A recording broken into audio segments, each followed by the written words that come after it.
All right, so we're ready to start. Let's call the meeting to order, as long as Bob is ready. We're live, excellent. Good evening and welcome to the Thursday, May 16th, 2024 meeting of the school committee. We have just returned from executive session, and I would invite those here in the audience to rise for the Pledge of Allegiance. I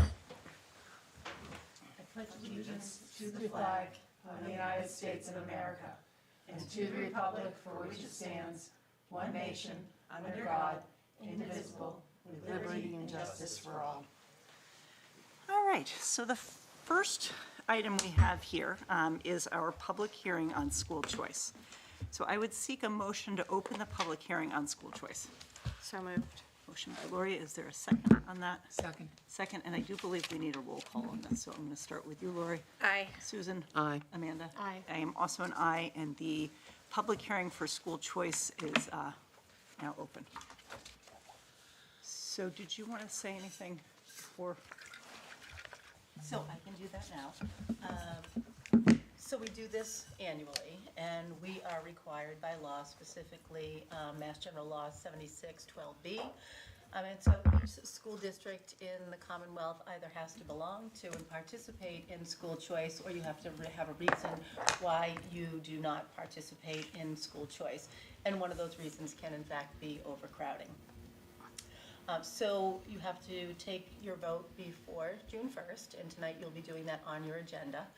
And you can do both of those things, have your hearing and your vote on the same night at the same meeting.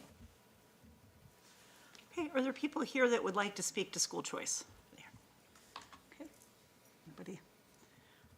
All right, so if there are no members of the public here to talk about school choice, then I would seek a motion to end the public hearing on school choice. I move to end the hearing on school choice. Okay, Second. we'll do roll call again, starting with you, Lori. Aye. Susan? Aye. Amanda? Aye. I am also an aye, and that will move us into public comment. Anybody would like to make a public comment? Okay. Do you want to go? No. Come on up. Welcome. I know we all know you, but if you could just introduce yourself. Here again. Nice to see you. Nice to see you guys too.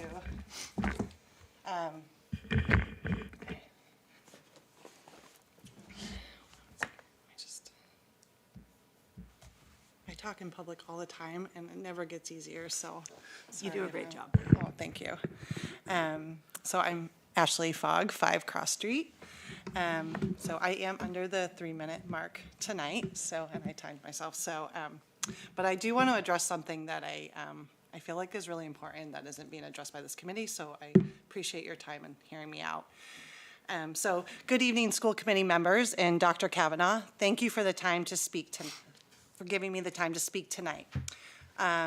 School committee member Mr. Monroe was elected last May, but as of tonight's meeting, he has missed more than 50% of the school committee meetings. Once again, he is absent tonight.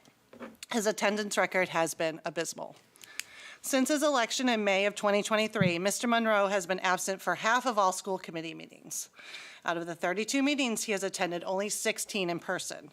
His absences include the meetings on May 25th, July 6th, August 3rd, September 21st, October 5th, November 2nd, December 21st, January 11th, March 7th, March 21st, April 4th, and May 2nd, and now tonight.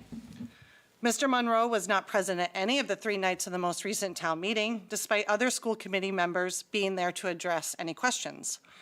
Dr. Kavanaugh presented on the critical Hopkins vote, yet Mr. Monroe was noticeably absent. During his absences, Mr. Monroe has missed several key votes, including the Charles Wood naming vote, budget votes, and numerous policy discussions. Despite assurances during his campaign that he could balance his commitments, his attendance record tells a different story. It's also worth noting that Mr. Monroe missed a Meet the Candidates event during his campaign for office, where fellow HGTC member Amy Ritterbusch read his statement and endorsed him in his absence.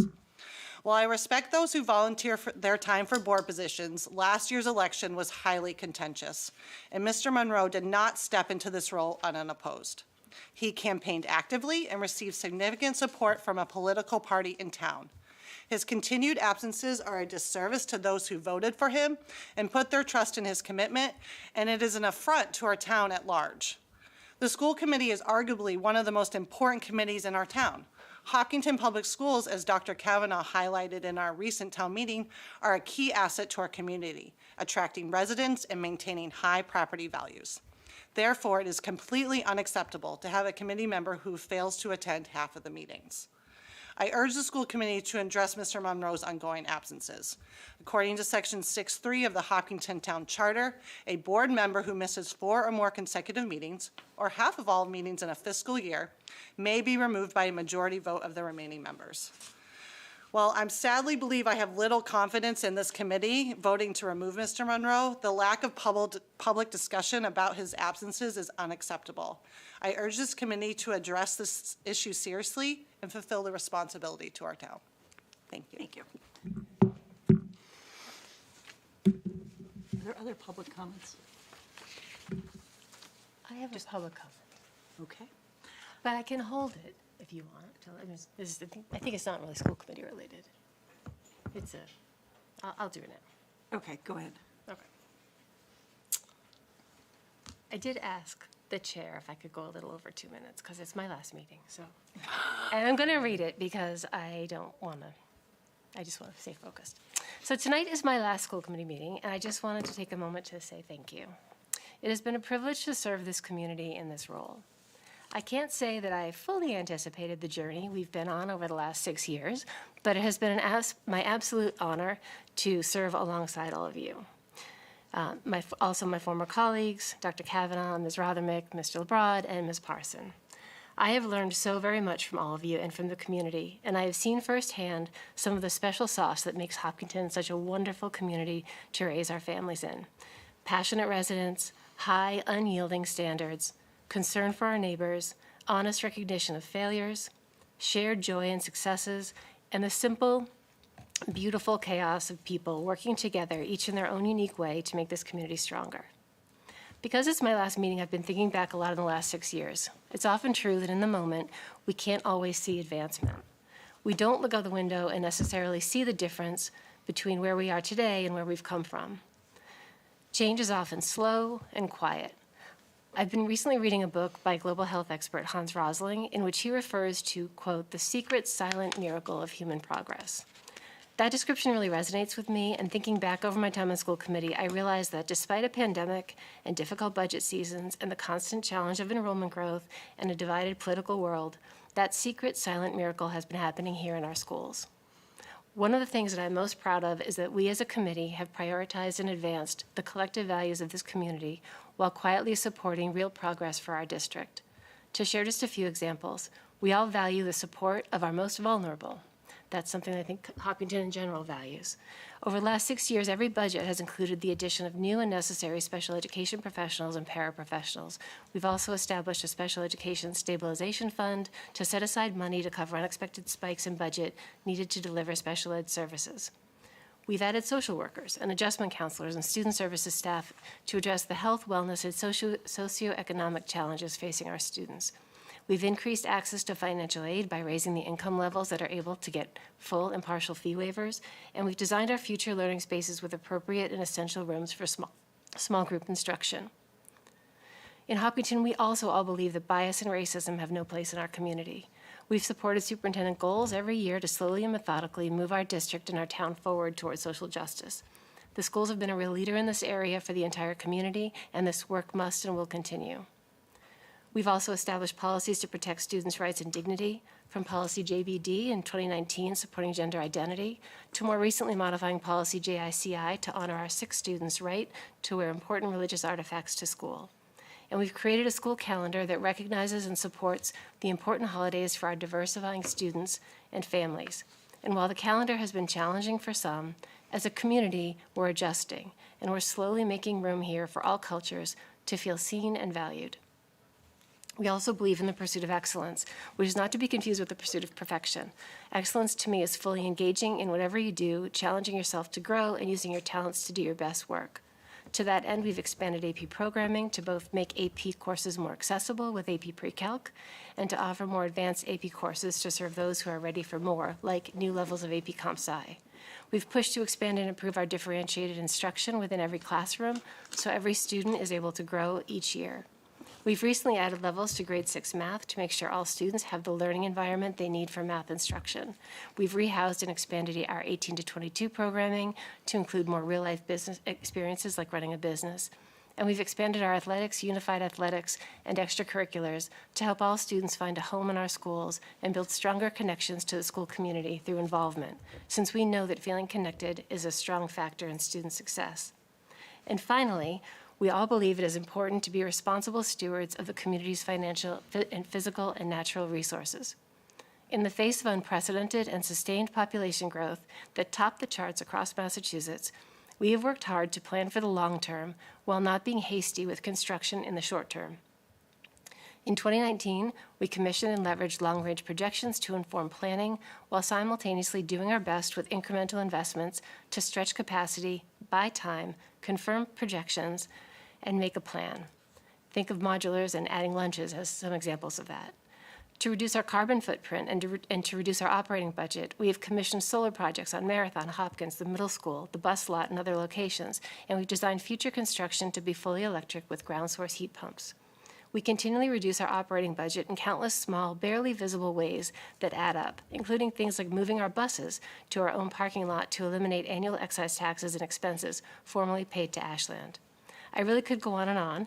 These are just a few examples that come to mind of what the school committee, the administration, the teachers, and the staff have accomplished together over the last 6 years, and I'm humbled to have been a small part of this progress. And to be clear, progress doesn't mean we're done. There is so much new work to do, so much to continue. Across the board, there are countless gaps that need closing and opportunities that need pursuing. But I believe that we can name and celebrate our progress and acknowledge that we have unmet needs and challenges to address. We will never be done, and it is comforting to me that the work is in such good hands going forward. I hope the committee will continue to embody the values of the community and balance the needs of all students, the vocal and the silent, while staying focused on the long run and building systemic and sustainable solutions. I sincerely thank you for your dedication, your patience, with all my questions, and I am looking at you, Dr. Kavanaugh, and for indulging me in these few moments. I'd like to offer a special thank you to Nancy, who steps up year after year to serve this committee as chair, which I know firsthand is a full-time and thankless job. And a personal thank you to my family for enduring, informing, and supporting this journey. I will always be grateful for my time on this board, and I look forward to continuing to support the efforts of the school committee and our amazing community in the months and years to come. Thank you. Thank you. That is a tough act to follow. I'm sorry. No, that is a lot, just in terms of all that has happened in the time that you have been on the committee. It's been a journey. It's been a journey, but some very big pieces. Any other public comment? Okay, so let's move into recognitions then. Okay. Do you want to start? I will, yes. So our first recognition is for you, Jack.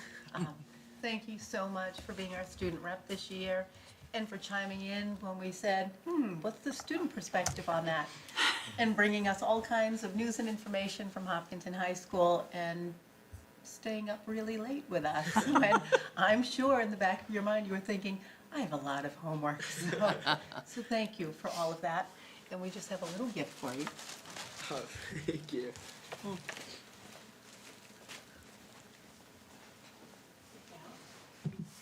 you. Hope you enjoy that now and next year. The happiest place on earth. Absolutely is. Thank you so much. Oh, no, we are grateful to you. Thank you. Jack, is this your last meeting? I think it is. This is the last one? You are welcome through the end of, Okay. Maybe it is my last one. we love seeing you. You can also, I'm sure, watch remotely. Yes, of course. I'll be tuned in. I bet he Sure, will. yeah. Yeah, so when you're at Boston College next year, you'll have to tell your friends, I'm sorry, it's Thursday night. I'm going to turn on HK. No, every other Thursday. Yeah. So you have been a real asset to the committee, and you have done tremendously well when we've on the spot said, well, Jack, to ask for your perspective. It brings a lot to us Thank you. to be able to have your voice here. So you'll be missed. You leave big shoes for next year's student council rep. Do we have any, we don't know who it is yet, right? I don't think so. Yeah. Be a surprise. I know I had reached out to Mr. Bishop around this time last year, so we might. People actually reach out for I was this going to job? say, yeah, you I volunteered. think it almost might have been me, but I think he might have said very stiff competition. yeah. Good luck to you next year. Thank you. I appreciate it. All right, I also would like to make a recognition for both of our outgoing school committee members. Lori, you stepped in and came back to this role after a few years off. Much appreciated, jumping in the middle of our budget to fill a vacancy at the time. And Amanda, I feel like you've been here almost as long as I have. And No, not it quite. will be, it will be very different to not have you next year on the committee. You've been a tremendous voice as well, so appreciate all of your comments. I certainly will miss you on policy. I'll miss policy. 7:30 in the 7:30 morning. in the morning? And policy is great. We have some wonderful conversations there. Policy is great. All right. We too wanted to say thank you. Oh. Thank you, Lori, for stepping in Oh, no, for It's not even close to the last 5 months. Oh, And flowers. yes, and just really coming in with your expertise, and your transition in was seamless, and your transition out is a little sad to see go. So thank you for Wow. your work. Yes, thank you. A lot of flowers over there. Thank you for 6 years of, you describe it as a journey. It has been a journey, and you've been wonderful to work with for these 6 years. We did accomplish all those things, and you don't really think about that while you're kind of in the mix. I sometimes call that like wind erosion. Like you don't see it while it's happening, and then one day you look and it's all there and it feels really good. So thank you. All right, so we have some flowers for you and plants. So the plants will last forever, and the flowers just for now. You don't know my lack of green thumb. The flowers may last longer than.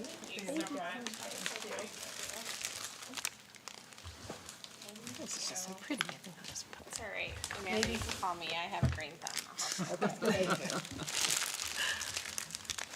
Now everybody that's watching us will know to call you. A lot of people already do. so. All right. That transitions us back to you, Jack. What could be your final student council update? Thank you. Hello, everyone. At the high school, students are nearing the end of the year, with many seniors already out of school working on their capstone projects. A few important events at the end of the school year begin with the all-school art show. The event features selected works from over 20 visual art electives from the high school, works from the 6th, 7th, and 8th grade, as well as artwork from the 3 elementary schools. The art will be on display from May 16th to May 23rd.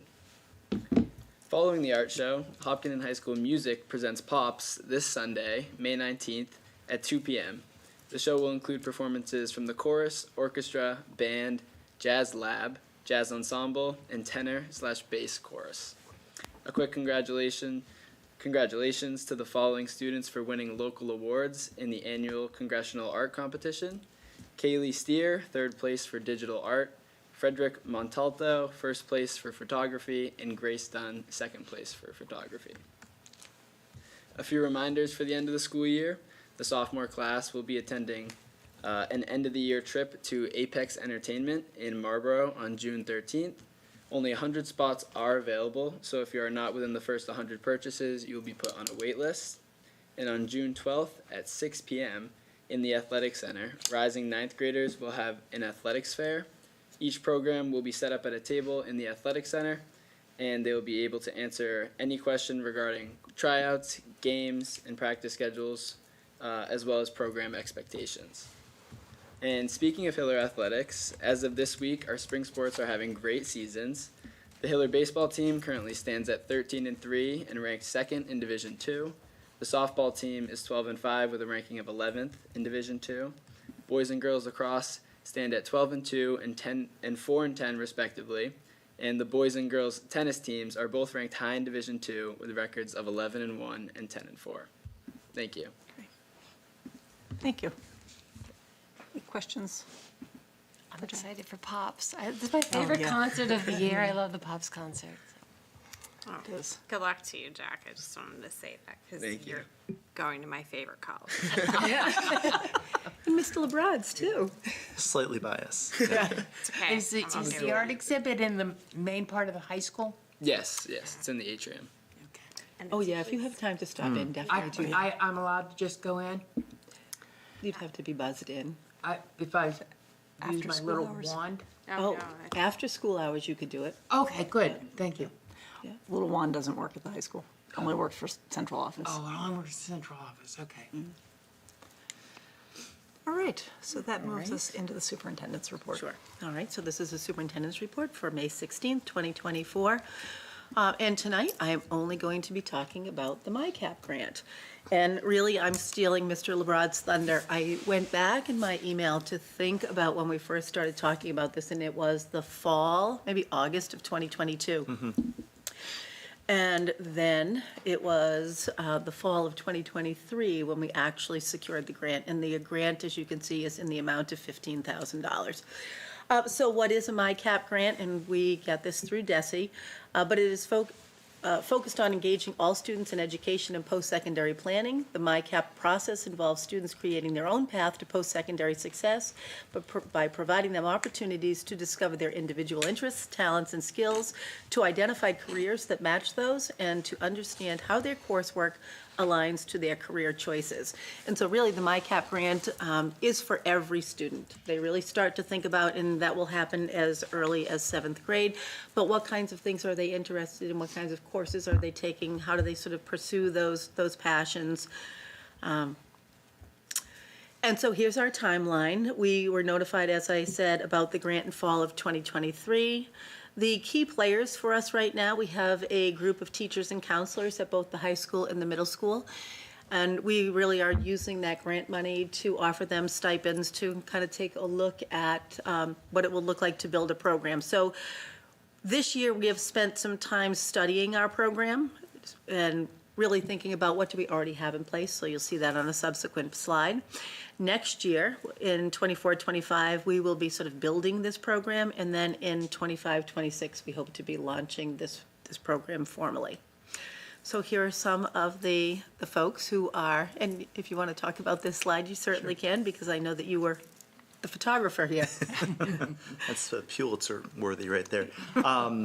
Yes, so this is just a snapshot of some of the participants that I was able to attend a day-long workshop with a few months back, really bringing different districts. We were one of about more than 12 districts in the room working with DESE and some of the experts there around what it would look like for a district to synchronize and unify its efforts to prepare students for post-secondary life, whatever that might be. So you can see a few of our educators from our middle school and high school, some familiar and friendly faces there. This group in particular has a real passion for this work, and it happens to be outside the domain of their typical work. So it's really a wonderful thing to see. All right, so in the 3 domains, we will be growing kids' personal, social, and emotional wellness, looking at what career development education might be, and then thinking about their academic achievement. So in the first category, they would organize and record progress related to personal and social skill development. One thing that we already have in place there is the HSA data that could really help our kids to think about where they need to grow and where they have strength. In the second, they will be setting personal and attainable goals based on their individual interests and strengths, and that would begin as early as grade 7. And then in academic achievement, they'll think about the ways in which they need to promote their own academic achievement, accessing their teachers, accessing their counselors as they need to do that. And so in terms of current exploration, I'll let you do that slide if you want to, because I know that you are working with them as they are kind of taking a look at what we already have in place and thinking about what other opportunities there are out there to inform our program. So it's a true privilege to be able to work alongside this group. We have 8 educators, 7 serving as task force members and 1 serving as the group facilitator. And what their charge is right now, as Dr. Kavanaugh has said, is to study what we're doing, what we have done, and what we could do. And what they're doing right now is they're gathering all that information, they're learning about it, and they're synthesizing it into essentially what would be considered a consultancy report. And so they're going to make some recommendations to Dr. Kavanaugh and me about what we could likely do in the next 3 to 5 years to really not only have a great program in place, but make sure that it's sustainable and has legs to move forward. So right now we're looking at what are we already doing, what other things, what should it look like? So you think about, we already have a strong vision of a graduate. Students right now in their senior year are either engaged in a senior capstone or an internship or doing an internship at one of our elementary or middle schools. We're studying other districts and what they're doing. We have a lot of neighbors who have either gotten a little ahead of us or who are deep into this work.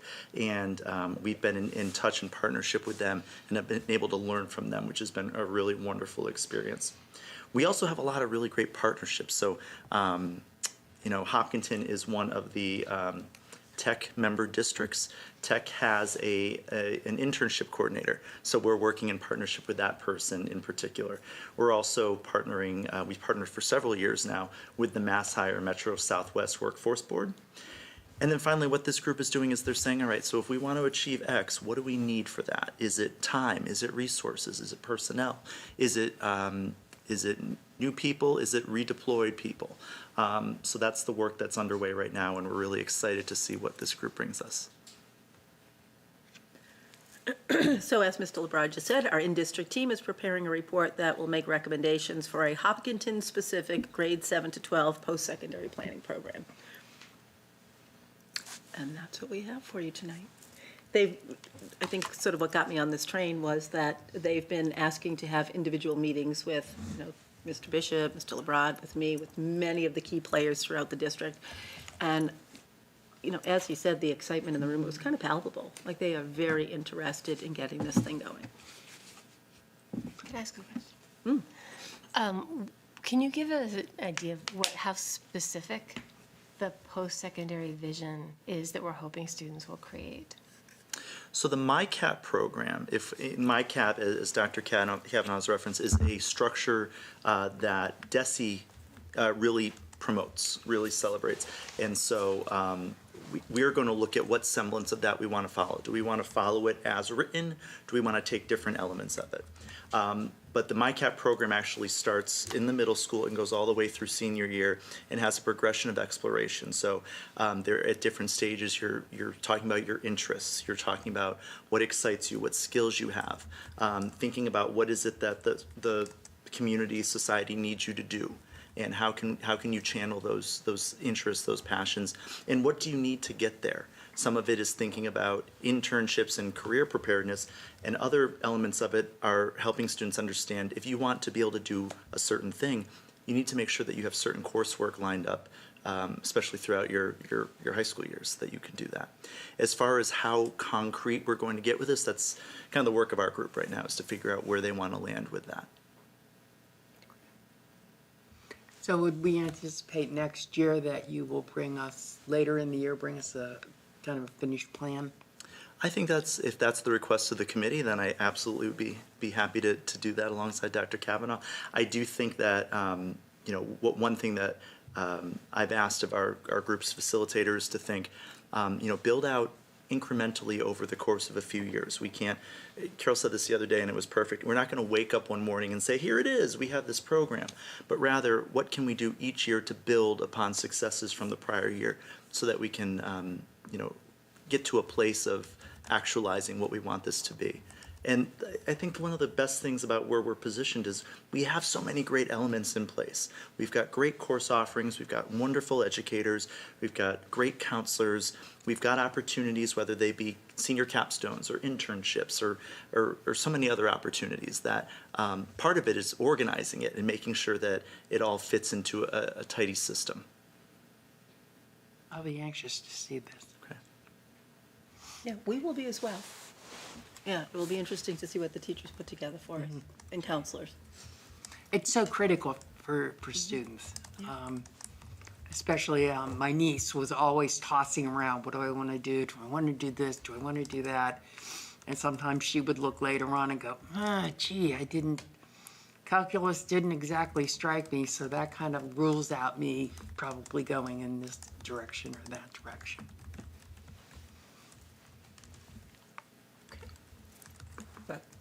All set? Yeah, thank you. So that brings us into the school committee chair report. I'm going to start by saying that payroll warrant S24021 has been approved. Warrants 24-062S, 24-063S, 24-064S, 24-065S, 24-066S, 24-067S, 24-068S, 24-069S, 24-070S, 24-071S, and 24-072S have been approved. The warrants have been included in your folders. And then on April 25th, 2024, executive session minutes from July 6, 2023, December 7th, 2023 were approved and not released because the purpose of the executive session still exists. January 18th, 2024 executive session minutes were approved as amended and released. On May 2nd, executive session minutes from February 1st, 2024 and April 4th, 2024 were approved and released with redactions. February 15th, 2024 was approved as amended and not released because the purpose of the executive session still exists. And March 7th was approved and not released. So that is it for minutes from our executive session. The one piece I did want to address in my chair report is just because it's come up around town, and I think there's a little bit of confusion on the town charter. In terms of the school committee and absences in the school committee, it is governed by the town charter, section 6-3. It is that if a member fails to attend 4 consecutive or more than 50%, the committee has the right to vote to declare a vacancy on the committee. As of prior to this meeting, the percentages in terms of people's attendance, because we're able to track for all of us at this table, there is one member, as has been referenced, whose absence is a little bit higher, or actually quite a bit higher than the others, but it is not at the 50% threshold. The percent as of the last meeting was 44%. There were some, I think what's confusing in the public is people maybe look up here and they don't see everybody here, but sometimes we have people attending remotely. Just for that piece, if the committee seeks to have somebody removed that hits the 50% mark, we would have to wait until the person hits the 50% mark. Hopefully nobody gets to that point. But not less than 10 days before any kind of a vote to declare a vacancy is to happen, a member would need to have either by certified mail or in hand a notice that such a vote is intended to be taken. So that's something certainly that as a committee that I think if it's not on people's radar, should be on people's radar. So that's. Did you mention it's 50% or 4 consecutive? Or 4 consecutive, correct. So that is something that could be coming. Some of you may not be here at that point. But that is, I think what was referenced in public comment, it also was something that we have been aware of in terms of tracking for everybody. And just by way of comparison at this table, the next highest absent rate is 3%. So it is sort of something we like to try to work with people if there are issues. I have not been able to figure out kind of what the intention would be going forward, but if we do hit 50%, it is something that would come back to the committee for a discussion or the 4 consecutive meetings. So has the 4 consecutive meetings not happened? So this is the 2nd consecutive regular meetings. It depends on whether you would be counting the annual town meeting as posted meetings versus where we didn't deliberate for 2 of them. I think that would be. Isn't this the 3rd? This is the 2nd consecutive because he was here on, now I got to pull the dates up here. On April 25th, but not on Got it. May 2nd, and then again tonight. So that is, you know, we put a lot of work into a lot of different things. I know people are busy, but we do need to have the commitment of people that are at this table to be able to represent the town and make decisions going forward. So I will continue to try to connect with Mr. Monroe to have some conversation on that, and then reconfigure the percentage after tonight. But as a committee, that's where things stand. This wasn't an agenda item, so This we're is not not, this is part of the, deliberating. this is just part of my chair report. We did happen to have the percentages. It happened to come up in public comment as well, I think, for the same reason that it's been on our radar. I think it's been on people's minds in the public, wondering what's happening as well. So with that, I will move that into liaison reports. Do people have liaison reports? I'm anxious to hear Abby's presentation tonight. I was at the meeting with Abby and Dr. Kavanaugh and CPAC, and it was quite interesting what she was sharing with us, and I think everybody will find that interesting. The Youth Commission, they're trying desperately to get up and running a site where you can list volunteer opportunities that you have in your group, and you can also then through that send emails and volunteer for those activities. And there's some tricky pieces to it. Sometimes it's up, sometimes it's not. So as soon as it gets up and running, I'll come back and let you know about that. All right, excellent. None for me. I did just want to say, just to circle back to town meeting, to thank members of the community for coming out to discuss all the articles, but particularly we had some big items for the school up forward, and just to remind people that the Hopkins addition is also a ballot question and requires a vote, a majority vote at the ballot on Monday. So. All right. I would also thank the administration for saying during one of the lengthiest and most chaotic town meetings I have experienced in my 12 years in the town. So thank you for coming. Yes. All 3 nights. All 3 nights. It was an interesting meeting for sure. Yep. And I will pass it on to Mrs. Rothermere as well. Okay, so that moves us into the superintendent's summative evaluation results. I did send I sent it as a PDF so we could track the changes, but do you want to share did you made some grammatical fixes in a Google Doc that would be easier probably for people if we wanted to do any editing on the, Sure, yeah, I started, do you want to just sure. talk about the pieces that, and this is why it's good to have many eyes on this before we get it beforehand. I had hoped to get it out to the committee sooner, so I do hope people had an opportunity to read through it.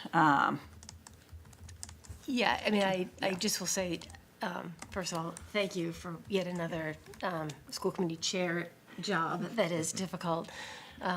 So I think you did a really nice job of folding in everybody's comments. My just 2, very specific things were a correction on, where was I? Under step 4 evaluator comments. In the first sentence, it said Dr. Kavanaugh was given an exemplary rating due to her having exceeded the expectations on 4 of her 7 goals set by the school committee, and for receiving 2 exemplary ratings on the evaluation of standards. And if you actually tracked with the check marks that occurred in Nancy's document as well, it was 3 out of the 4 were exemplary. So it was a minor, just a typo.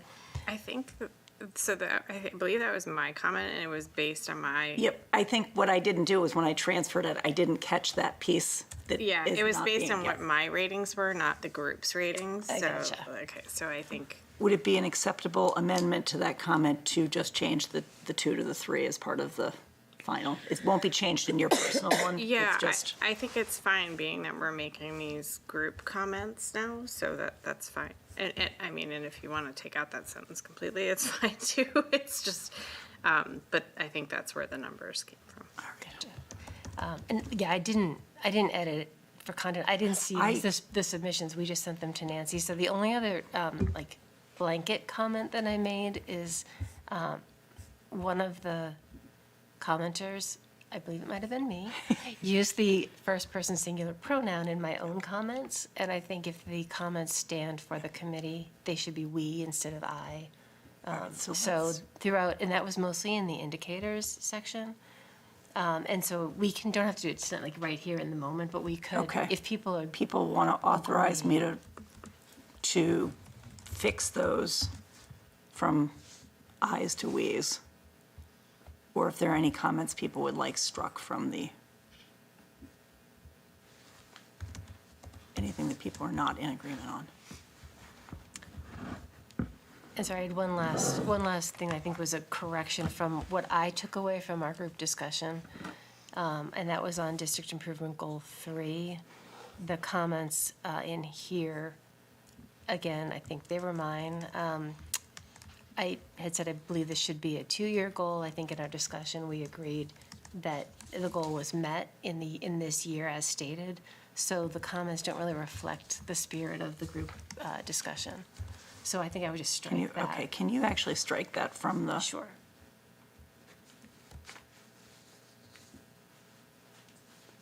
I think I might recommend striking the entire comment. Okay. This is all in District Improvement Goal 3. It's close to what we said, but it was more reflective of my individual rating than the collective discussion. Does anybody mind if I strike where it says I commend this work and appreciate the efforts, and then talk about it potentially not being done and needing a 2-year goal? Okay, I'm gonna strike I'm it. okay.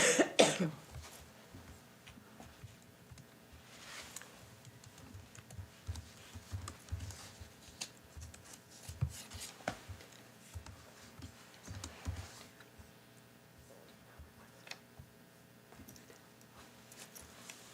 Right, I'm just looking through.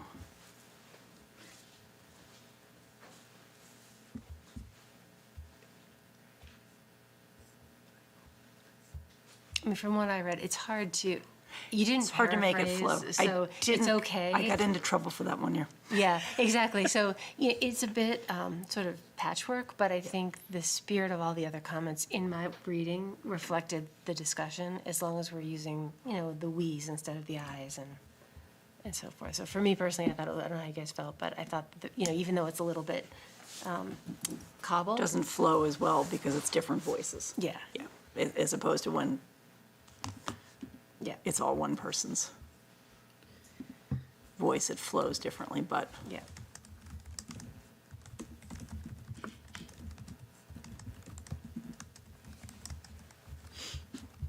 all right. All right, I'm just catching some of these we's to I's, but I can fix that later. Are there other comments that you guys have that, just things that you think should be changed? Or anything that I missed? Okay. All right, since we went through the ratings at length at our last meeting, I'm not going to read through the ratings again, but I will clean up the document and get it to Georgette and to you to have the full context of the comments. Thank you. Okay, so if there are no other comments on this, then I would seek a motion. Sorry, Nancy, do you Yep. want to, just for anyone who didn't watch, do you want to just summarize the overall outcome of our, just the overall, not reading all through, but just to summarize for people who tuned in to see? Yep. So, well, I could go, well.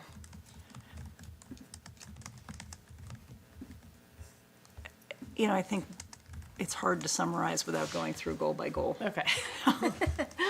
Just because the areas and the different strength, I can say, kind of looking at I'm not a fan of this form, to be totally honest, is the way scrolling through, it's not, There was an overall rating. that's what I'm scrolling down to, but the overall summative performance rating was exemplary for the end of cycle summative evaluation report. And that's backed up by the steps 1 and 2 in the ratings that we did. And then the indicators, 3 of them were noted as exemplary. 1 of them is proficient, and when I scroll down to that part of the overall, I can, let me just, While you're scrolling, it's a I just- 32-page document, just for people who are wondering why it takes me so long to find what I'm looking for. I just want to say, I think, we ranked you as exemplary, and honestly, in sort of 6 years of watching very closely the work that you do, I've never worked next to somebody who is so committed, puts in so much time and thought and energy, early mornings, late nights, constantly, and your consistency in being professional and focused and gracious in your interactions with the community. I mean, just my personal overall assessment this year and other years is just, very, very impressive. Very, very well done. I would agree with that entirely. Okay, so the first indicator was one that is the instructional leadership. That was one that was exemplary. The second indicator is management and operations, and that was also rated as exemplary. The third one, family and community engagement. I feel like I skipped something.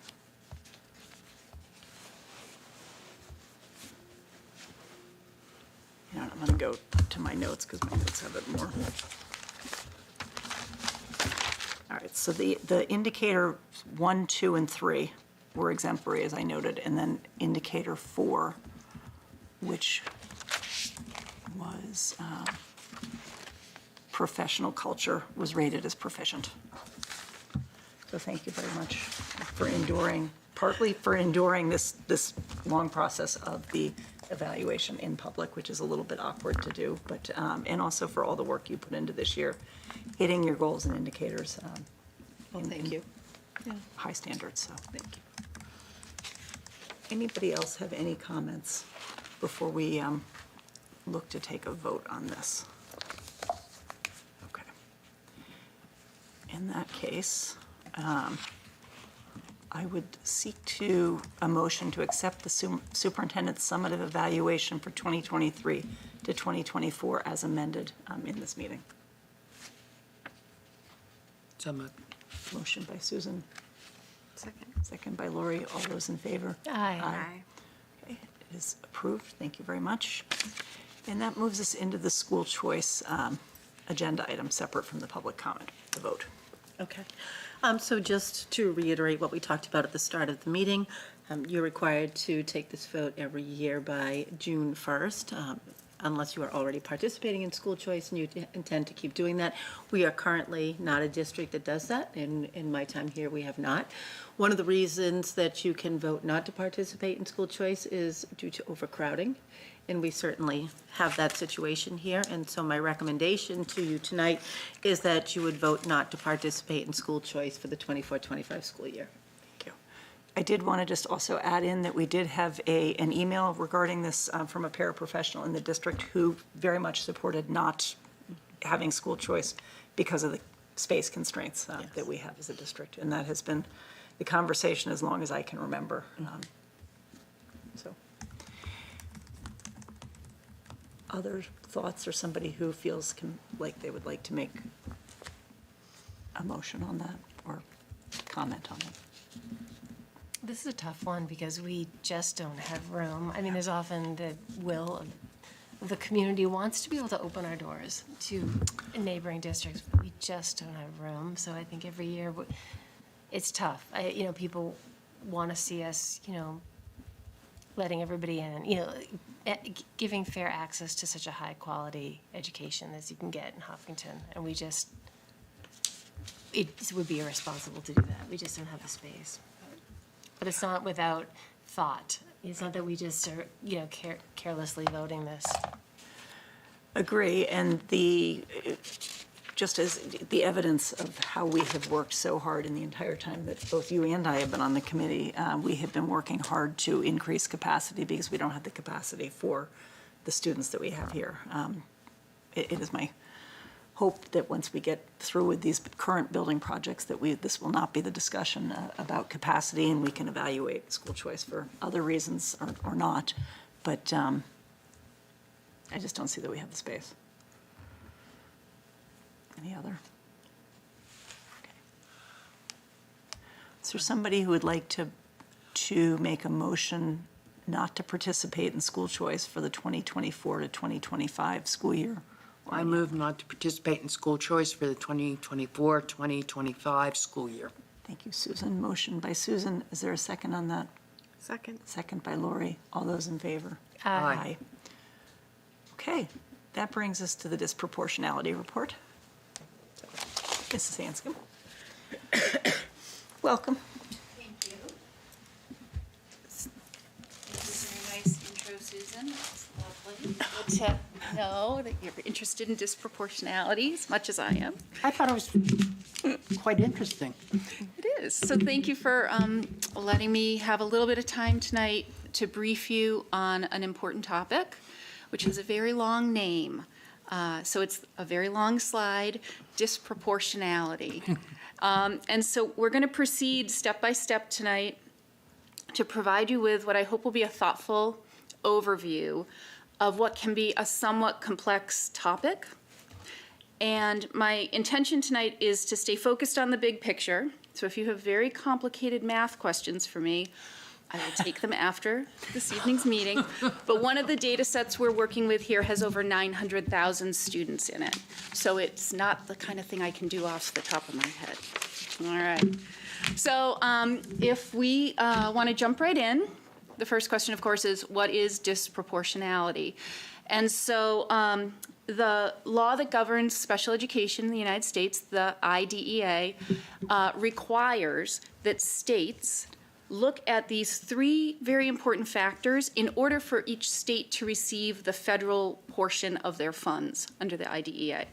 So we're inside a federal mandate to track data on these very important categories. So we're just briefly going to talk about them for a second. So we have the identification of children for special education, and there are 6 specific disability categories that the federal government requires Massachusetts to track to look for trends. Then we're looking at placement. So we're talking about are some students being placed in more inclusive settings versus other students being placed in more restrictive settings. And then finally, you may have heard about some of this in the press, but this idea of disproportionate disciplinary outcomes for students based on race or class or disability status. And so those are 3 really important things to keep track of, and those are 3 things that Massachusetts is required to track in order to be in alignment with the federal government. Okay, so then we next have to ask our question, what's the connection to Hopkinton? So here we have a little bit of information about state examples. So this is not Hopkinton specific data, this is Massachusetts data, but I think it helps frame the conversation to the more state level.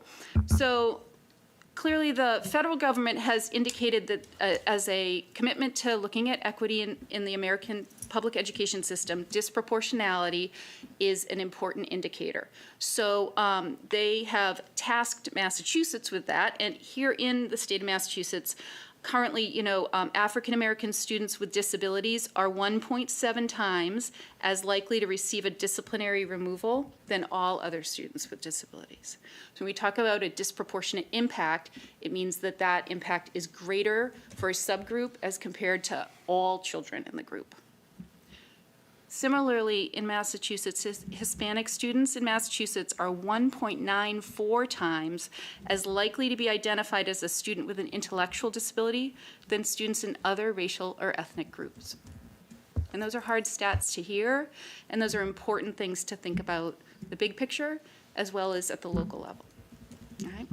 So our job in Hopkinton is to align inside the requirements of DESE for the locality, for the municipality. So the way that happens is that DESE calculates identification, placement, and disciplinary removal rates for our students based on the data we send up in our student information system every October.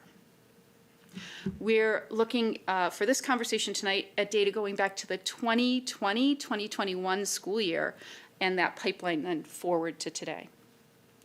And specifically, DESE is looking at racial disparities, and they're using 7 racial or ethnic categories, which you have on the slide, that, again, align to these broader federal categories. So DESE is doing that, and they're comparing numbers for students in each racial category, which include African American, Black, African American, Indian, Alaskan Native, Asian, Hispanic or Latino, multiracial, Native Hawaiian or Pacific Islander, and white. And then they're comparing each of those subgroups to the totality of students in the district. Okay. So as we said, there are these 3 kind of categories, and the good news is that Hopkinton is not disproportionate for discipline in any category for any subgroup. And that's wonderful and something that should be celebrated, as well as something that should be maintained. Right? Similarly, Hopkinton is not disproportionate in terms of kind of the categories that we think about in terms of the severity of a placement, how far removed you are from general education, right? We're not. That's good news. Similarly, we are not suspending or excluding students by racial category in disproportionate matter. That's very, very good news. However, DESE has just this year identified that Hopkinton is disproportionate in a specific subgroup for the identification of a disability. And that's what we're really going to talk about. So you have a slide with a math ratio on it. And what I guess I want to start out by saying is that broadly speaking, it's a numerator-denominator kind of situation where each subgroup is being compared to the total number of students in the district, and DESE has calculated what they refer to as a risk ratio. So we're starting to get into big data sets and kind of big data where we're talking about risk ratios so that we can start to have a sense of large populations of students. So in the example you see here, the students end up with a risk ratio of 2.0, and that is not disproportionate. DESE has set the ratio at 3.0. So you can have variability in subgroups, you can have unique situations in communities, individual situations, but broadly speaking, they would say if this ratio of students in a subgroup gets so disproportionate that the difference is a factor of 3.0 or higher, they flag that. Yes. What does LEA stand for? I went through this over I know the and answer over. to that one. Back and forward. I know, and I was like, where did we define this? So we are the LEA, the local educational agency. Thank and you. we're the LEA of Hopkinton. Thank you. Yeah. There are so many acronyms in education. I'm your LEA designee. How about that? There you go. The local, if it's the education. Educational agency. Thank Yeah. you. I think it might have been authority years ago. So we don't need to go through too much of the math, but essentially DESE is taking our data that we send up, they're doing that calculation, and if the ratio comes out at a factor of 3 or higher, they consider that subgroup to be disproportionate. Okay. So you have a couple charts, and I really just wanted to highlight a couple of things for you. I realize the numbers are tiny, but what I wanted to give you an opportunity to do is see what we get in terms of reporting. So this is one blown up set of cells from a report that has many, many, many cells. But essentially, these are the students who have been found to be eligible for special education here in Hopkinton compared to all the students in Massachusetts. The denominator there is 923,000. right? That's how many kids are in school that year. And then identifying the number of students found eligible of the totality who are identified for special education, sorted by those racial categories. So you can see on this chart that at no specific racial category are the students here in Hopkinton who are eligible for special education considered disproportionate. That's in the aggregate. So in terms of the risk ratios, we have, 0.41, 1.42. Those are very low numbers, and nothing has been flagged by DESE here in Hopkinton at all. I did want to draw your attention to the bottom. You can kind of see that here in Massachusetts in 2020, 2021, 18.7% of students in the state were identified as eligible for special education. The next year it was pretty stable at 18.9, and then the next year it went up to 19.4. That's a pretty big number. The other kind of interesting factor here is we have data from 2021, 21, 22, 22, 23. We do not have data from this year. So all of this is retrospective data. Do you have an opinion about whether the 19.4 is a lagging impact of the pandemic, or is it just 19.4? I would say that it would be reasonable to think that's possible, right? I mean, it does seem like a significant jump, but certainly all of the things we're talking about tonight have multifactorial drivers, and that's one of the reasons this is a complex topic. Yeah. Are you thinking? I get a question, Yeah. and I love the way the data's organized. In Hopkinton, we're at the 13.5 and looking at the state at 19.4. Do you have thoughts on why Hopkinton's, like what has made Hopkinton, and even looking back a couple years back, I know it's been even lower in Hopkinton. Yeah, well, so, I mean, it's a trend historically. So it's been this way for quite a while. My first blush look would be that it's the quality of the total educational program, right? That people are really attending to students' needs individually over time here, and that's a pattern that you've developed. And I also would say, I'm going to watch that number to see if it continues to go up. It increased from 12.1 to 13.5 in just 3 years. So that's a significant growth. But, that number certainly is lower than the state, but again, that's a big number. It's there's 180,000 kids in special ed in the state of Massachusetts. So those numbers represent a great, number of families and students. It isn't a lot. I was wondering if there's a lag in Tier 1 supports that other districts are able to offer, or things that are, Well, now you're getting to Sorry. my next slide, so hold on a minute, we'll get there. So, okay, so Spoiler alert. So if we go, I know, you're jumping ahead. So if we go to the next one, you can just see an example of a subgroup. So this is students with autism, right? So we're not disproportionate on the whole when you think of all students in special ed. So now let's just look category by category. So students with autism, now that you're expert disproportionality chart readers, you can see we are not disproportionate, right? Our little risk ratios are 0.95 and 1.25. So you can see in this example also that here in Hopkinton, there are many cells that are just dotted lines, and that's because we have fewer than 6 students in that subgroup, and so DESE does not report that data publicly. It makes it hard when the cells are mostly blank for us to draw conclusions and make decisions. And we'll talk about how we handle that here. But so in the good news category, you can see that for students with autism, we are not disproportionate. Okay, let me go to our next slide. For some instances, there actually is so little data in Hopkinton and all that they can't do the risk ratio. And we get a little asterisk next to our number, and that's because they have to go out and look all the way out to the 900,000 kids in Massachusetts to even do the calculation. And that's called an alternate risk ratio, and even under that criteria, we are not disproportionate in this instance for students in the category of emotional disability. So then the category that we have been flagged for is specific learning disability. And so I just want to take a moment to say that specific learning disability, which goes by the acronym, sorry for more acronyms, SLD, is composed of multiple subcategories. And we talk about SLD perhaps in dyslexia, right? SLD perhaps in math, we would call that dyscalculia, or perhaps in writing, dysgraphia. And you can have an SLD in executive functioning and other factors. So SLD, which is its own category here in Massachusetts, you can see that back in 2021, Hopkinton tipped over at 3.39.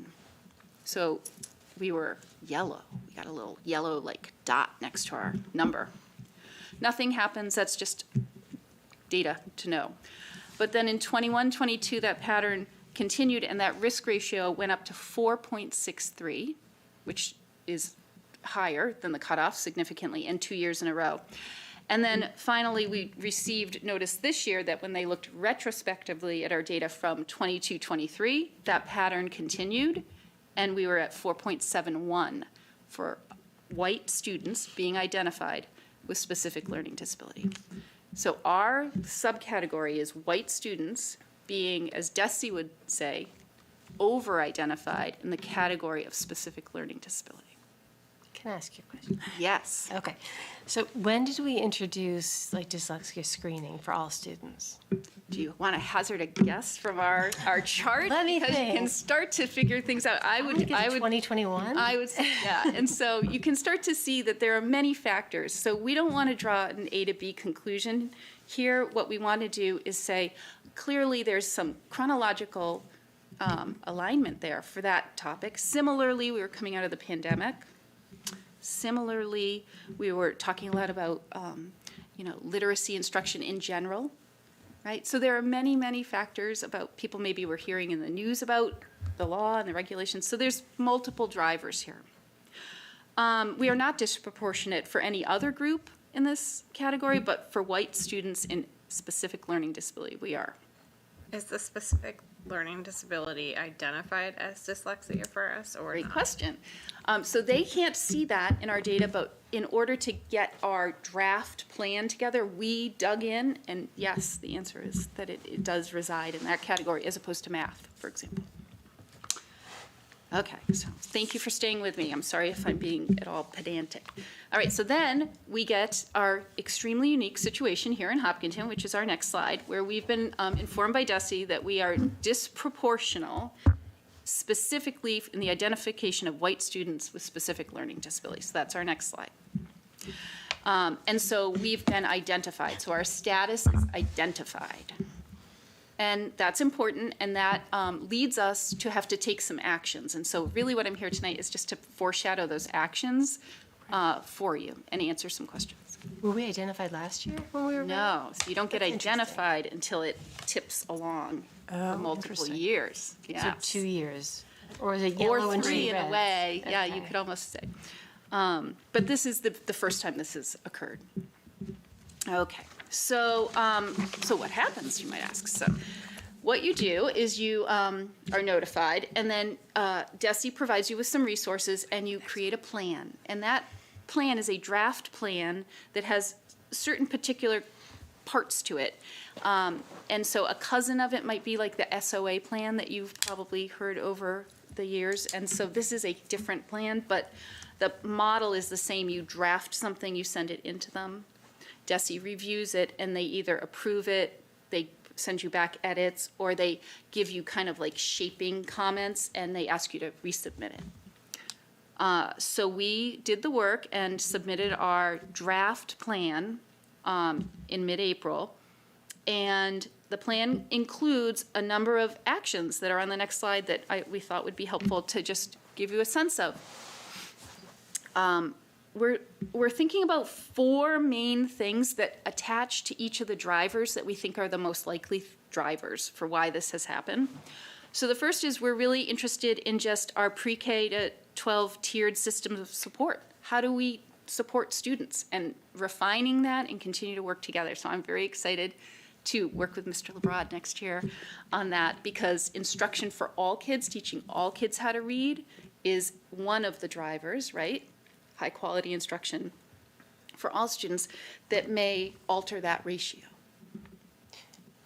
Yes. I need to back us up just a minute. So, but the issue is on identifying students. We haven't been told that we are delivering the instruction disproportionately or, like, it's Correct. identifying them, right? So, and the issue is that we are identifying white students in particular Yeah. at a higher rate. Correct. So I'm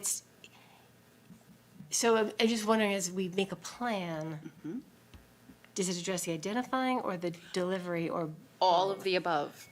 So, and this is why it's still a draft plan, right? So this is the other pieces I want to make sure you guys understand, like, the big picture, and we will get feedback from Desi on exactly those points. The next action really is thinking about continued professional development for general ed teachers who are teaching reading, particularly at elementary, on the provision of basic reading skill instruction. All right, and again, so that goes to your question, is that the provision of instruction versus the identification, right? So that's a provision of instruction intervention. Well, sorry, I guess the question I have in my head, and you're probably gonna get to this, and I should just be quiet, but I'm gonna say this anyway, is when are we identifying these students? Is it when they are first in district at whatever, like, is it students who have been in our programming that we're identifying later, and our programming is not maybe addressing a need that they have? So is it when they first move in, or they first start kindergarten, or when are we catching them? Do we know that? Do we have it? So it's different for every single student, but one of the things we know is that there certainly is an increase in referrals for SLD in reading second and third grade, Okay. right? Can I ask a question on the identification piece? Is it possible that it's, part of the problem is that we're not identifying other kids that actually have specific, the SLDs? Thank you for asking that. Okay. Yes, so there's two ways to change a ratio. Change the numerator, change the denominator, right? And so we're approaching this from all of those possibilities being potentially contributing factors. So yes, right? So you'll see the next draft idea would be professional development for all staff, general ed and special education staff, on the procedures, steps, requirements, and data used in a RTI model of eligibility determination for special education. So exactly to your point, really reviewing with people the eligibility process, steps, and the technical part, right? So 100%, I agree with you that driver is probably, significant in terms of this issue. But another important issue, which Nancy, I think you're being very thoughtful about, is this idea that perhaps we're not hearing from everybody for whom their child might have a reading issue, and there might be very important reasons why we're not hearing from them, and that's perhaps creating this disproportionate result. So this is one of the reasons why I think it was very nice to sit with Susan and preview this a little bit with the CPAC, because this is an elegant example of how a CPAC can really be super helpful. Because what we would do is a robust parent outreach and education campaign about how this process works, and talk about stigma and talk about questions and provide people with education. And so you can kind of see our idea is to tackle this from all of the potential pieces. I like Can I that. ask a question? So, is there also an element to this where, like, certain, like, ethnicities are more prone to dyslexia than others? Like, where then you cannot, like, no plan is gonna thwart that. Like, there are certain, like, when you just think, like, medical wise, not even like we're talking special education, where you have certain races that are more apt to get, like, sickle cell anemia. Yeah, I'm not aware of that. So, like, So, for dyslexia, there's not a, like, genetic component where it would show up in more of certain races than others, where Not you that I'm would, aware no of. amount of planning is gonna change that ratio then. So that, I'm not aware of that. I think that, the reality is that we can only control the factors we kind of control. DESE is a plans, as we know, and we're attempting here to reach both the technical and the human side of what is probably a pretty complicated situation. I feel good about these approaches, and I think they will give us a good shot at changing this ratio. And I'm excited to work with the CPAC on it, because I think it's great parent connection and parent engagement for real, right? Which is wonderful. So in terms of steps, we've sent our draft plan in. It basically says what I've just told you, but in more detail. And we anticipate we will hear back. The mechanism to do this process is that we will earmark a chunk of the funds from the IDEA grant and the little preschool grant, which we refer to as the 240 grant and the 262 grant. And that's required. So once you become disproportionate, that earmarking happens kind of automatically. We will develop a professional development plan around this idea of early literacy specifically. I think that's very important. We'll marry that up with other initiatives here in the district. We'll start collecting ongoing data specifically related to trends around race and identification for disability. And we're going to start looking at our data in that lens. And then we're going to survey the parent community about 3 times next year and see if we see some movement in terms of people's knowledge, understanding, and comfort level in asking for support if that's appropriate for their child. Okay, so feedback at this time from the Department of Ed. None yet, but it's early. We anticipate we'll hear most likely in the next month, but because of the way the school year is kind of rapidly coming to a close, we wanted to at least get this part of the conversation out to you tonight. My suggestion would be that once we receive feedback, we would come back to the committee, share the feedback, and share a final plan. There's like one person who works on this at DESE, and I got his email, and I've emailed him multiple times, and so I am confident they will review our plan promptly. And then finally, I think the real next steps are both to provide professional development to staff on the process and some of the reading specifics, do some community outreach, and then measure change over time. So this is probably a 2 or 3 year project to really move this number. And I'm just very excited, frankly, to be able to think about this at the district level and to see what we can do to make sure that everybody's getting what they need here in Hopkinton, and that support is tailored to kids' needs. And I think this process might help us to do that. Questions? Yes. The SLDs, we tend to have dyslexia is the main one being identified. Is that correct? So yes, there are Okay. multiple others, and for some students, they might have more than one at the same time. Okay. And at what grade level do you administer a test to check on dyslexia, correct? So we have universal screening Okay. in the early grades here in Hopkinton as part of the response to the Massachusetts regulation for dyslexia screening. And I believe, if I remember, it's K1, 2, and is it 3? I can't remember. I think It it's 3. happened in all 3 grade levels? Yep, It does. yep. Yep, and that's universal. And so that's how our screening process is, that once they're screened, that's how we're picking up these numbers? So we don't know that as a fact, but what we would say is certainly that by screening, we're then obligated to inform parents Okay. if there's, the result falls below a certain level. And certainly, as a parent who might receive that letter, it certainly would increase the odds they might then ask for an evaluation or be engaged in a process of learning more about that. How often do you run into parents who do not react to that letter you've sent out? I don't know that we have the opposite data. We could look and tell you that, but I'm sure there's a subset of people for whom they wait, or they're unsure, or they Are embarrassed? sometimes maybe. Yeah.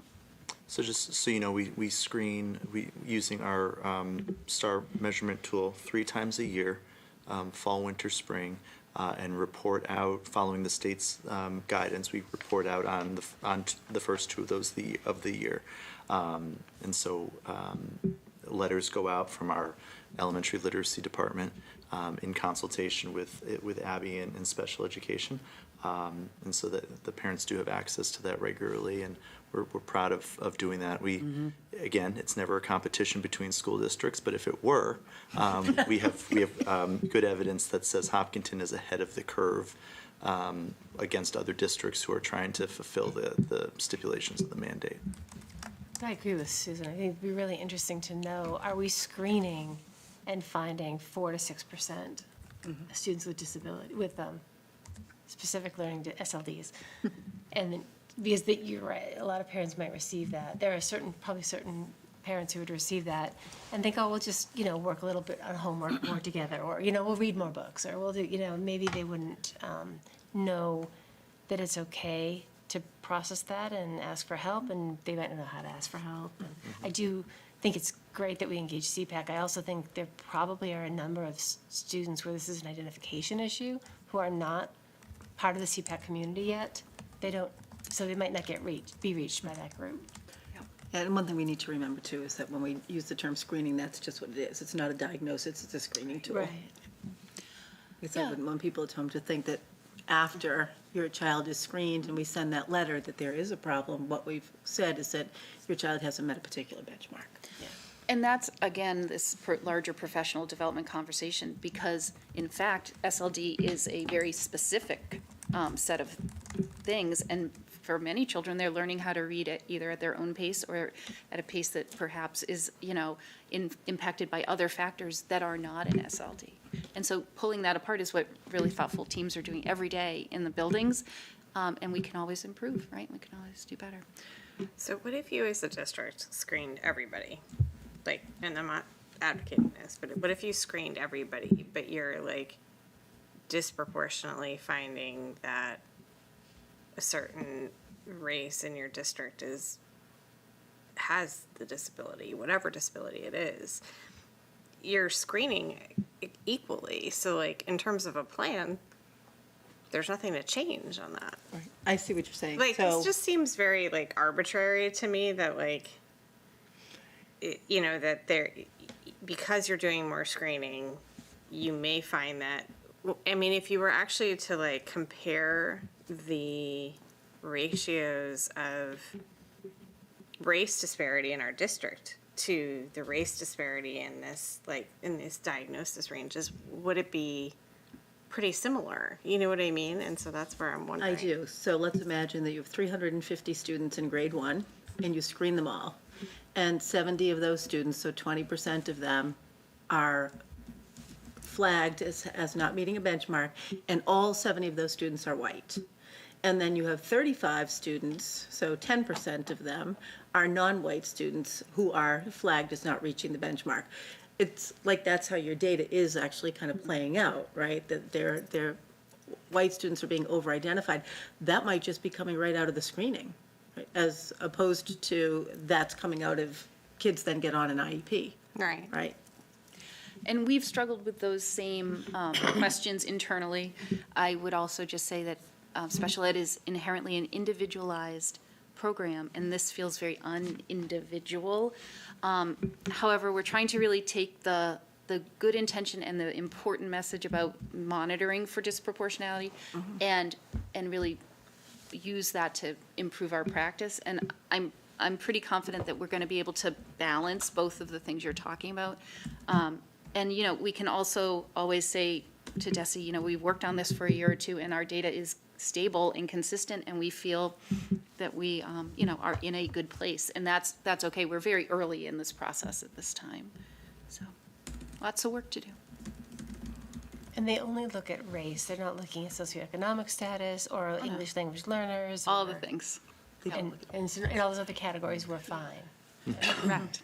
Okay, interesting. Isn't it? It's interesting. I don't recall having had an in-depth report on disproportionality in the time that I've been on the committee. Is that because this is So the probably because first- you were not disproportionate, were. so it was an easier thing to, sometimes I have reported out in like a one sentence, good news, in my previous jobs, like, we're not disproportionate, and people say, that's great, and they move on to, I can remember you having said that. oh, well, there you go. Yes, we've That done was this your and report. it's- Okay, yeah. But this is when you get not as good news. This is what happens. And I refer to this as disproportionality 101, so you've now passed that class. This was great. Yep. We'll come back for the AP level once we have a full route, plan from DESI, and then we'll, if you send me questions in the meantime, I can try to build in those answers, okay? I feel like the one last thing, I feel like I have to represent Leah here, because Leah would say, how's that screener? Screeners, what kind of a test are we using? What, is it a screener that someone who's, young, 6 or 7 years old, has been largely at a home environment, very influenced by whatever cultural or home environment they have, are they culturally or ethnically able to access the words that we use? And I know you did a welcome session for the district once, and you just the different meanings that different words have when seen through different lenses based on your own background. So I guess I wonder, is our screener effective, equally effective for all the groups that we have? So I believe we use a DESI-approved screening tool, of which there is a list that has been vetted. No tool is perfect, but I would argue that of the tools that are available, of the screeners, of the benchmark tools that we could have access to, we're using one of the best. We also work really hard to triangulate that data, so we don't rely on just one single point of reference. So DESI has a couple of different tools that they are encouraging districts to use, one of which we are in the second year of piloting as a second-tier screener. So believe it or not, after we get one data set and we have a question, we say, you know what, let's try another one to see if it actually says, if that original data set tracks. It's given us some good information. The flip side is the assessment is incredibly long. It's a 40-minute assessment, computer-based, that teachers administer one-on-one. DESI recommends that districts do that for all students, which would mean we'd finish somewhere around July if we started in September. So we don't do that. We're being very selective with how we do that, but it is yielding an added layer of information for us. So pair that with teacher observations in the classroom, and it gives us a sense of who our kids are and what they need. When do you give this horribly long assessment? You mean wonderfully thorough? Yeah. It is. What triggers? Yeah. So there are different scores, and they get color coded. And if we see a student hits a certain or doesn't hit a certain benchmark level, we'll say, you know what, let's put that student on that assessment to see if that gives us information. It goes much more granularly into the reading skills, the foundational skills. 40 minutes? What grade level would that? Starting in kindergarten. Kindergarten, 40 minutes? So that's why we're being very selective with how we use it. You'd lose me after 5. And one thing we are doing, Amanda, to your point about what makes sense, Deb Moriarty, our Director of Elementary Literacy, has, with her teacher leaders, have looked at this, and they've decided to recommend for this coming fall that we shift that out from the first couple of weeks of school into the beginning of October. Because we really think that once kids get in, they're going to say, wait a second, I remember that from last year when I was in a pre-K program, or my teacher taught me that in the first week of school, now I've got it. So that's another layer of what we might see different moving ahead. And it's a testament to this district really looking critically at these tools and taking nothing at face value. We'll also do some nice outreach with our LPAC, right? So you can see how it all starts to come together. Great, thank you very much. Thank you. My recollection was we started this a few years beforehand, and we were using a different tool before it became a mandate. Is that? We've been using STAR. Yeah, start early literacy for a while now. Yeah. I think I might be the Then we- next item on your agenda too. I'll just stay. Yeah. Yes, you are. My God, is the Abby Hanscom show. Okay, so we are moving into special education transportation contract. So you have before you a memo from Susan, who's not here tonight, who's empowered me to explain it to you, which essentially indicates that the special education transportation contract, which is exempt from the requirements under the Procurement Act, is in front of you for a recommendation to move forward. So we've completed a due diligence process seeking a quote from 2 vendors. Those vendors were Ride Right and Vanpool. Ride Right is the current vendor. Vanpool stated they were unable to accommodate our transportation needs. And I think that's an important thing for the committee to just hear, is that the transportation sector continues to be significantly disrupted. And to not bid is a decision, you know? Yeah. So here we have your rates. You can see them laid out for you by type of van and type of day. If you'd like to talk about that, I can certainly do that. The most important factor on the back of the page is that we received a contract from Ride Right, which has an 8% increase year over year. We budgeted 3%, which historically has been a very rational number. I want to say that from what I hear from my colleagues around the communities, 8% is low compared to what some other communities received. So I just want to say that at this point, 8% is a number that we would recommend that we accept. It speaks to both their costs as well as the complexity of transportation right now.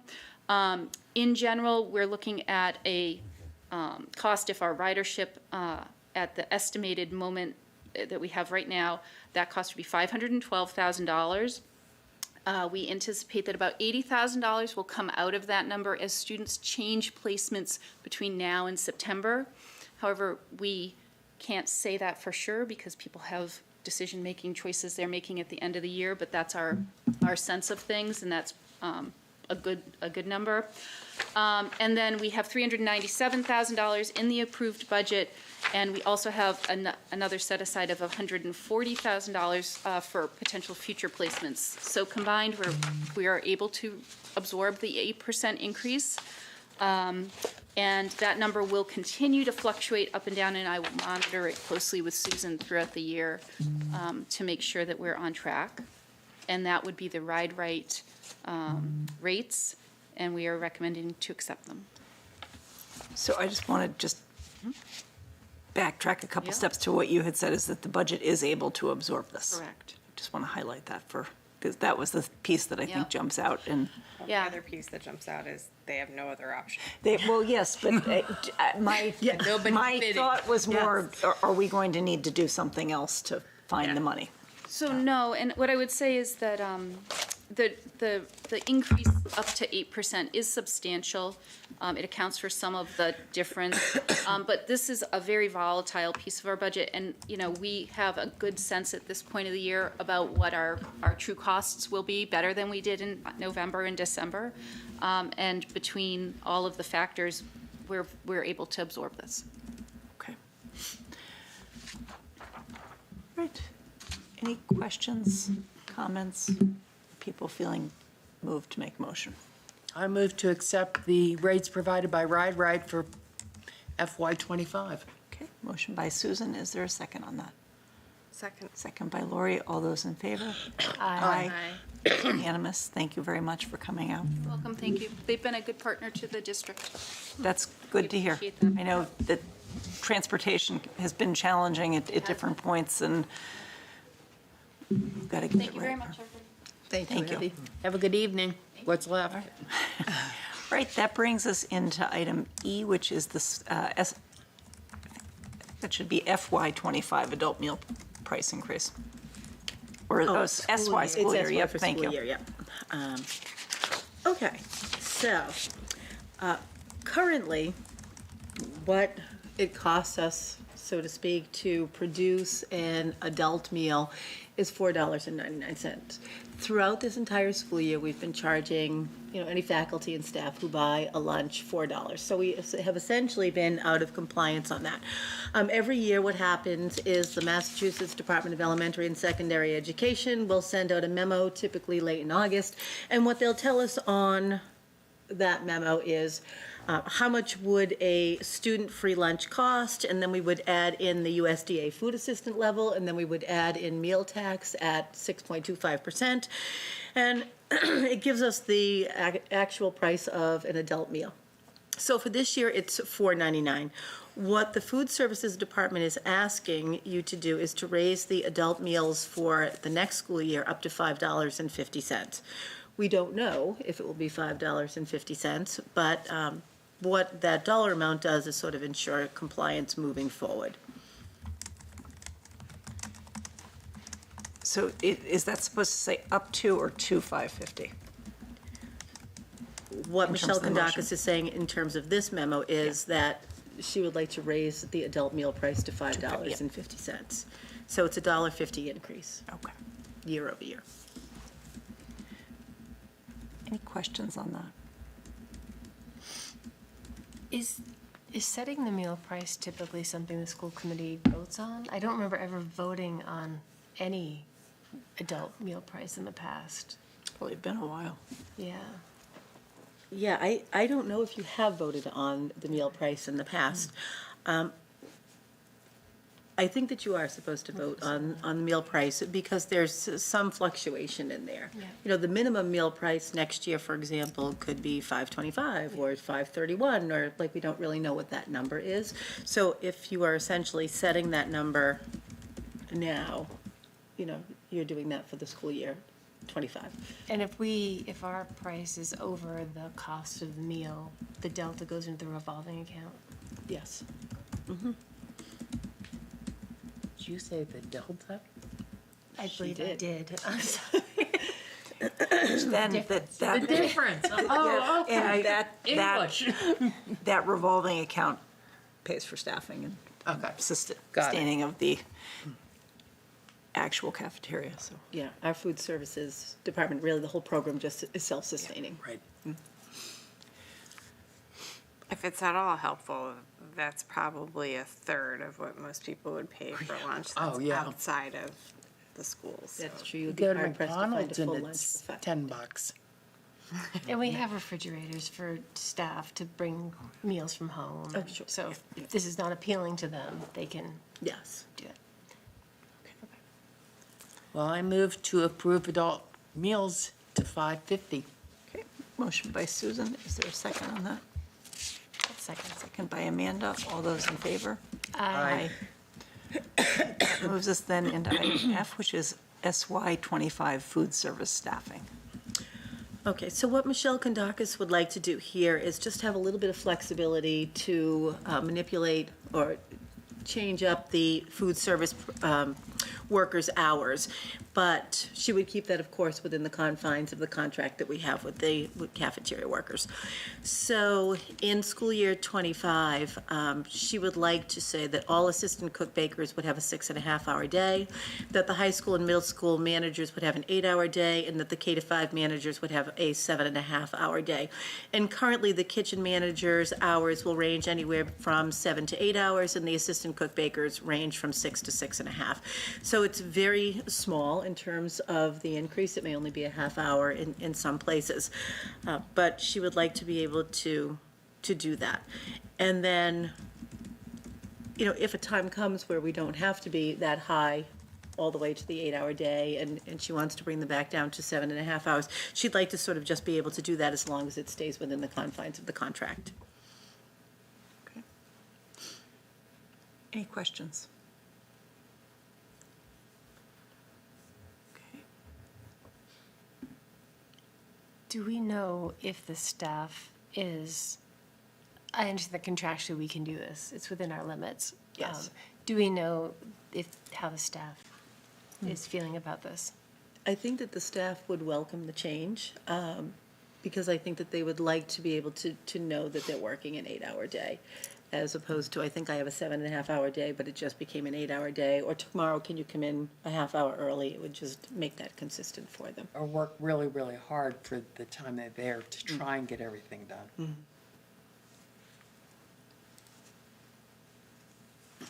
Okay. There are no other questions. Is there somebody who would like to make a motion?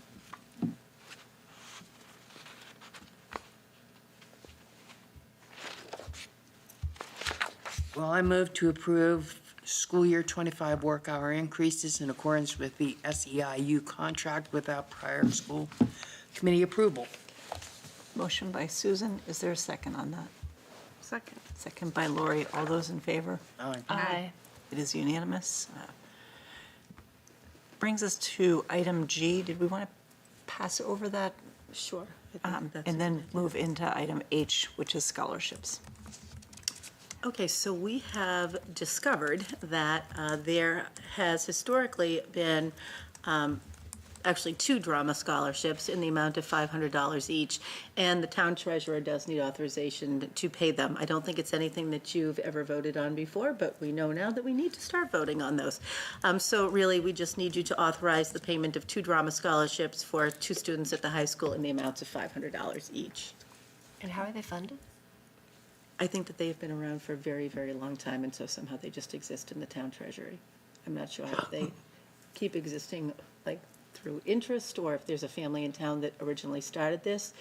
The way it came to our attention is that Laura Carr was, working on them, and Georgette said, see, that seems very strange that we're asking the treasurer to pay something and it doesn't go through school committee. And that's how we learned about them. All right, well,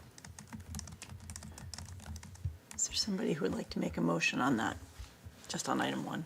to Yeah, we start? did get in touch with Valerie von Rosenvinge about them, and she said, that's never happened before. I move to authorize a payment of 2 drama scholarships for $500 each. Okay, motion by Amanda, is there a second? Second. Second by Susan, all those in favor? Aye. Aye. And it is unanimous, and so carries, and that brings us into the second one. Okay, so this one you know about, and I think this one also kind of came up just in recent years. So there are 2 Mary Roach $75 scholarships, and they go to the 2 students, graduating seniors, and those children had to have attended the Elmwood School when they were here. So it can't be somebody who just joined the Hopkinton Public Schools in grade 8, for example. And they would be the graduates who have the 2 highest GPAs. Totally off topic. What are they going to do once this becomes Charleswood. Charleswood? That's very interesting. I would imagine that you would have had to attend the Charleswood Yeah. School after that, right? All right. That's a good point. But that is something to think about.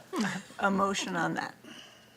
I move to authorize the 2 Mary Roach scholarships for $75 each. Okay, motion by Susan, is there a second on that? Second. Second by Lori, all those in favor? Aye. It is unanimous, and so carries, and that brings us into the bullying report for the 2023 to 2024 school year. Okay, thank you. So just a little bit of MGL before we get started. Each school district shall develop, adhere to, and update a plan to address bullying prevention and intervention in consultation with teachers, school staff, professional support personnel, school volunteers, administrators, community representatives, law enforcement agencies, students, parents, and guardians, at least biennially. And you know that we just did that again recently. So we are a district that is very good about every 2 years updating our bullying prevention and intervention plan. We are also required to do the presentation that you're seeing tonight. So each year at the end of the school year, we present data to you that includes but isn't limited to the number of reported allegations of bullying or retaliation, the number and nature of substantiated incidents of bullying or retaliation, and the number of students disciplined for engaging in bullying or retaliation. So that's what you'll see tonight. I want to clarify that there has been a change in DESE in the way we report, so these numbers might look just a little bit higher. So, for example, in the past, if there had been one student who reported that he, she, or they were being bullied in the Hopkinton Public Schools, and they alleged that they were being bullied by 3 students, we would still, in the past, have considered that to be one incident of bullying. Now, if there are 3 alleged aggressors, we would have to call that 3 instances of bullying. So just so you know, these numbers might be just a little bit higher than they have been in the past. So at Marathon Elementary School, we had 6 allegations reported of bullying. We substantiated 3 of those, so we determined that in 3 of those cases, it was actually bullying, and in 3 of those cases, it was unsubstantiated. And we've had no reports of, or allegations of retaliation. At Elmwood, we had 4 reports of bullying. Sometimes what happens is after you have a conversation with parents about the definition of bullying, the parent would say, you know what, I'm going to withdraw that. I realize that what we're talking about here is more student conflict. And so one of those allegations of bullying was in fact withdrawn. After we did investigations, none of them were found to be bullying, but 3 of those were unsubstantiated cases. So again, student conflict.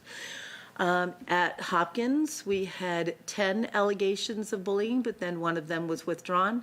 1 of them was substantiated as bullying, and 8 of them were unsubstantiated cases. What about the one that's not in the, oh, that's the withdrawn one, okay. Yes, so one of those, was withdrawn. I'm using my math. That's okay. We're with you. So at the middle school, we had 16 allegations of bullying. 1 of them was withdrawn, so we were down to 15. And 4 of them were substantiated as bullying. 11 of them were unsubstantiated cases. At the high school, we had 5 allegations of bullying. 1 was withdrawn, 2 were substantiated, 2 were unsubstantiated. So in total, we had 41 reports, with 4 of them being withdrawn. We had 10 findings of bullying and 27 cases that were unsubstantiated. You know that we have the bias incident reporting form, and we use that at the high school and the middle school. This year at the high school, they had 2 submissions. 1 was anonymous, and it was thoroughly investigated, and one report was simply a prank. And then at the middle school, we had 15 submissions to that online portal. 3 of them were identified and followed up on, and 2 of them, so this is essentially 2 submissions, but it was in regard to the same incident. 8 submissions were reports of conflict or incidents that were not technically related to bias, but I think kids put things in there because they think this is a way for somebody to listen to me. So even if it wasn't bias related, we go back and we take a look at it, and we established that it was student conflict, and we work with the kids. And then 2 of them were just kids messing around. What's a bias incident? So if someone does, say, for example, like a microaggression would qualify, if somebody said something that was racially insensitive, or, you know, any form of bias, really. So if you see that something has happened where someone is perpetrating, you know, something that would be illustrating that that person has a bias against you that's unsubstantiated, they can use this form, and then we talk with kids about what does it mean to, you know, sort of be biased or prejudiced against someone else. Okay. And this is kind of a homegrown tool for us. Jack, can I ask you a point of view? Since Your it's your last last meeting, I'm gonna pull you in. The bias incident reporting form, that was introduced like 2 years ago, maybe, or a year? Oh, it may even be more. And it has taken quite a while. It probably still is not well known, but taken quite a while to get it out there so that students know what's happening. Do you think that a decent percentage of students are aware that there is such a thing? Yeah, I think I mean, I knew of it, and I know that it's been like told to us like a decent amount of times that like this is a tool for you to like feel more comfortable in school. But I think like not many students use it just because they don't want to make a big deal out of something. More like because if you're going to administration, then it becomes sort of like a problem beyond just you and whoever committed the bias. But I think most students at the school do know that it's They're they aware. have it there. Yeah, How this do you actually, do you know how you would access it? I think there was an email that went out, or it could be on On the website. the student memo. I think it's in the students. I was gonna say, it used to go out in all of the Mr. Bishop's things that he sent out at the bottom of the memos. Yeah. Yeah, when we first started, it may still be this way, there was a QR code. And so that would take you to a Google form that you would just fill out, and all of that information ends up in a spreadsheet. Yeah. Thank you. Thanks.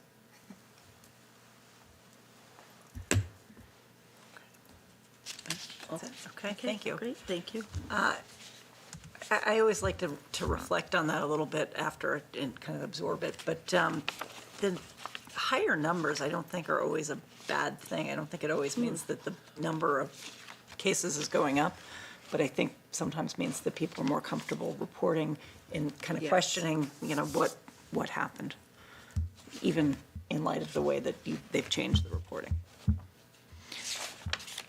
Any other comments or questions before we move on? Okay. All right, that moves us into old business item A, naming of facilities, Hopkinton High School stage. All right, so we have gone 60 days from the time we initially announced that there was an interest in naming the Hopkinton High School stage after Valerie von Rosenvinge, who is retiring at the end of the year and who has been our drama teacher for a very, very long time. The original letter came to us from Mr. Bishop, and it may bear repeating one of the paragraphs that he has written. Over the past 22 years, Valerie and her longtime assistant have supported, nourished, led, and loved many Hopkinton High School students who may not have had a place to call their own at school. Valerie took in everyone and made them feel special and, more importantly, seen. From the first round of auditions to the final closing circle, Valerie encourages and supports the cast and crew at every turn.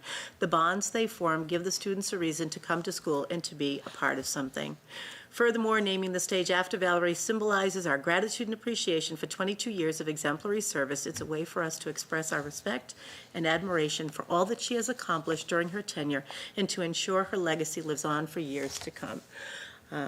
And so I did see her tonight at the art show prior to coming here. You know that tonight is like a great big celebration because they do all of the one-act plays. She was very emotional tonight, this being her last round of one-act plays. And I think that this is a really nice way to honor her. It was one thing I did enjoy about when we had our school committee meetings at the high school, was that we walked in and we were able to do this on the way in. Yes. Is there, there's not a date set yet for when it's going to be done in June? The dedication? Right. No, it would happen before she departs at the end of the school year. Are there any questions? No, I mean, I think this is a lovely tribute, and they probably haven't planned the date yet until we vote. Fair. In the time that we've had the window open, have we heard anything? Has there been any, I haven't seen any emails to the school committee, but I did receive one email from one mom, and I think I did bring it to a meeting and read it aloud to you. It was really a lovely email about Valerie. And how impactful she's been on students, not just in teaching and directing drama, but in student lives. So, is there somebody who would like to make a motion?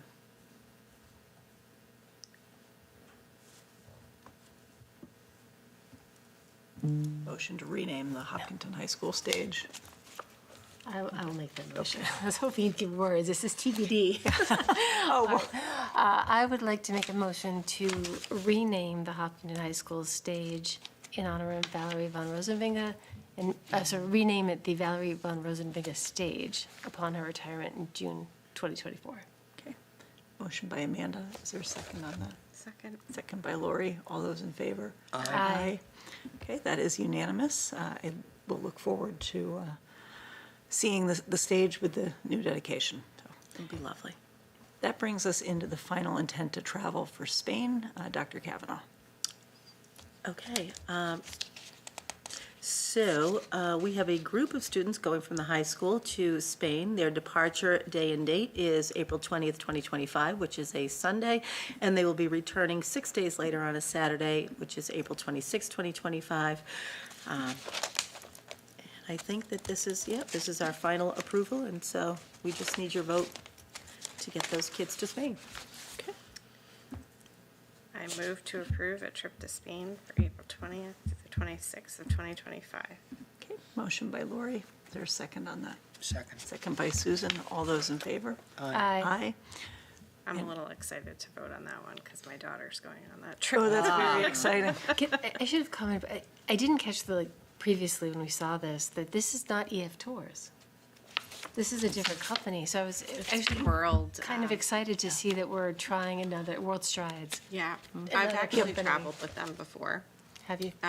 Our club soccer club organized a trip to London last April through World Strides, and they were excellent. Okay. I honestly, as soon as I saw that they were running this, I was like feeling instantly better because they're, the organization, like just how organized the whole thing was, they're like, you had one guide who was so knowledgeable and like gave you just, even when you were on the bus traveling through different areas, would give you like little tidbits about where you were. So I just found them to be an incredibly professional organization, and hopefully they had the similar experience that we had in London. But I just think it's great that we're diversifying our Yeah. provider of these tours to make sure that we're getting the best tour available. So I think that's great. I would agree. I didn't actually, even though there was a lovely picture in the package, I did not make the connection either.